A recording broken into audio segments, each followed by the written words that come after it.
Please welcome Lori Laitman. Thank you.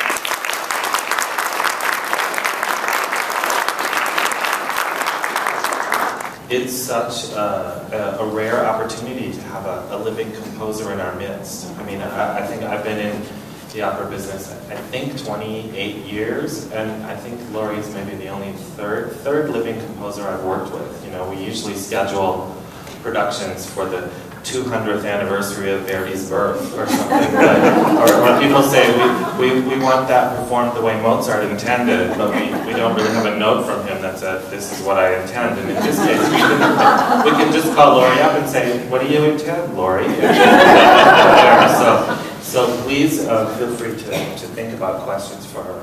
I know Lori started out as an instrumentalist, and we were sort of interested to ask her how one makes that leap from being an instrumentalist to composing. It seems really daunting. And just thought that might be a fascinating. Can you all hear me? I have this wonderful microphone. Okay, great.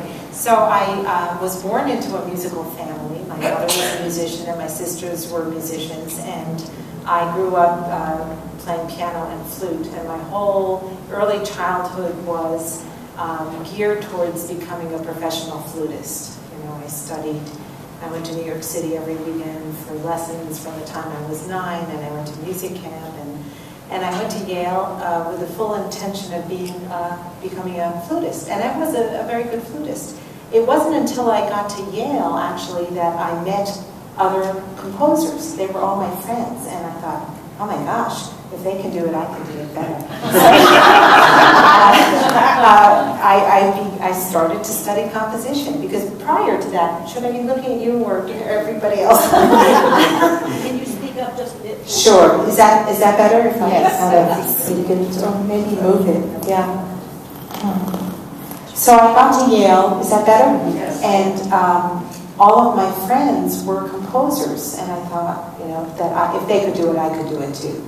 And it turns out I could do it, which was good. It was a revelation.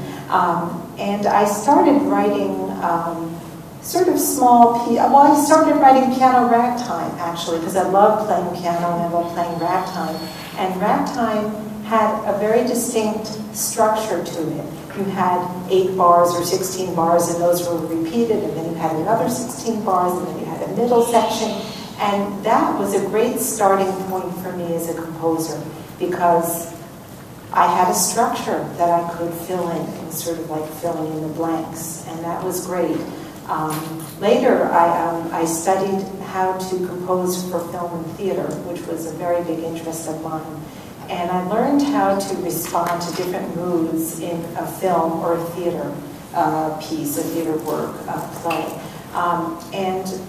And now, the way I approach poems and words and opera is just I view every libretto or every poem as a baby film. So I feel I'm still writing film music. I'm writing dramatic music to illuminate the words and the meanings behind the words. So it was sort of not the best of reasons, I guess, to become a composer. I just thought it was a cool thing to do. I wanted to do it, so I did it. And very well. Thank you.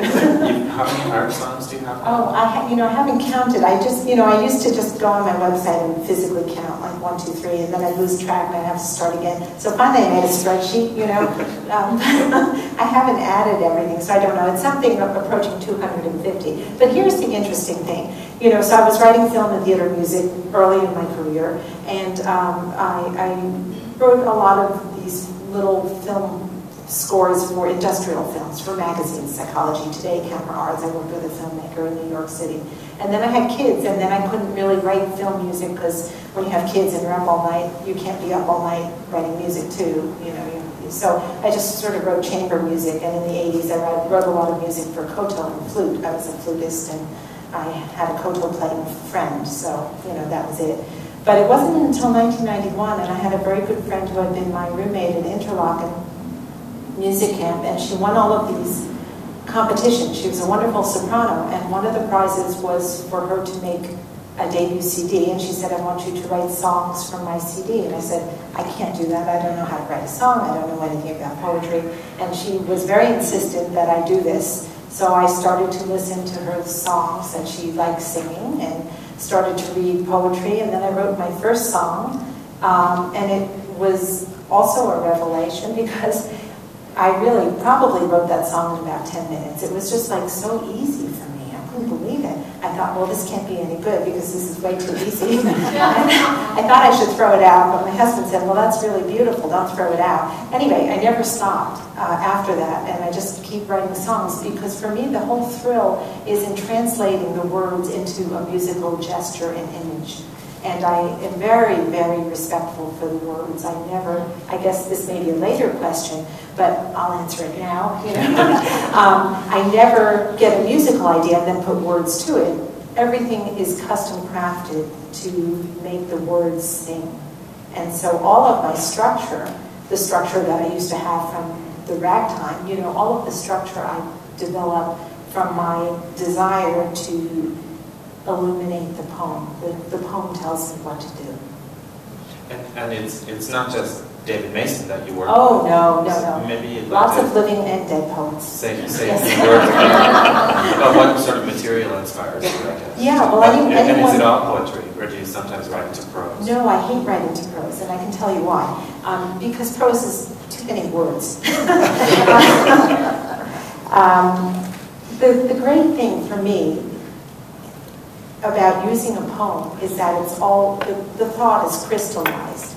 And the thought is so crystallized that it allows space for the music to come in and say something about the words. If you have prose and you have a lot, I know there are some composers who like using prose, and that's great, but it's not what I like to do. I like to, it's good for a poem to have breathing space so that the music can come in and fill in the emotions and say something about the words. And in terms of the poets, I've said so many different poets. I love working with living poets because just like a living composer, I can call them up or I can email them or I can Facebook message them and say, what does this mean? And with Emily Dickinson, it's a little bit harder. So I can't do that, but I love Emily Dickinson. And, basically, I like all poems that are good poems. And some poems are very good poems, but they're too complex to set to music. They're just too long or whatever. You need to really think about them and look at them on a page. But if you're writing a song, and this is an oral tradition, and people are listening to you communicate this, it has to be a poem that can be able to be grasped, at least on some level, on a first hearing. So poems that are not too long, although I've said very long poems, but they present their own challenge, or too short, but something that enables the listener to follow along is very, very essential. And sometimes, I guess the greatest frustration in terms of if I found a poem that I like, you always have to get permission first. And if it's a living poet and they control their permission, that's great. Sometimes you have a living poet and they don't control their permission because they've signed the rights over to their publisher. I wonder if you'd like to tell us about how the two of you met or Sure. came to work together. Yeah, and I'm sorry I'm not looking at you. No, I'm talking to everybody. This So, for their benefit. And maybe what your first work together was and how Sure. that came about. So I got a call, I think it was March of 2004, from the Westchester Poetry Conference. And they wanted to commission me and two other women composers to all set a poem by David Mason called Swimmers on the Shore. This was a poem that was very serious poem about when David realized that his father was beginning to battle Alzheimer's. And immediately, because of my competitive nature, I thought, great, I'm gonna write this piece and it's gonna, and these other two women are gonna write it, but mine's gonna be the best. So, I know I shouldn't say that. That's what I felt. Anyway, I also thought, well, this is great because, when you have a poem with a very serious subject, for me, that's a real gift because there's so much depth to it that you can get a lot of ideas from it. So love is great to write about, death is great, Alzheimer's is great, you know, and there was a lot in that poem that I could draw from. And I had about a month to write it, and I wrote it. And then it was being premiered on the same day that my Cleveland opera was being premiered. So I could not go to the concert, and I could not meet Dave. But, you know, by that point I had called him up, I had read his poetry, I had emailed him, and we started a relationship, you know, through emails. And I finally got to meet Dave the next year at the Westchester Poetry Conference, and we had an immediate rapport. He was just so open and so friendly, and that's how we met. And had that poem of his won a competition of theirs, or how did that poem? I don't know how they decided to choose that poem, or how they, you know, frankly chose any of the three of us to set it. But it's always interesting, I think. You know, a song is merely a composer's interpretation of a poem. And so it's always interesting to me to hear multiple interpretations. It's just like an actor, and you might have three actors who could say the same scene totally differently. So, you know, it's not necessarily that one is better or worse or whatever. Everything is just different. And we all brought different things to Dave's poem. So you did get to hear the other two songs. Well, I got a recording.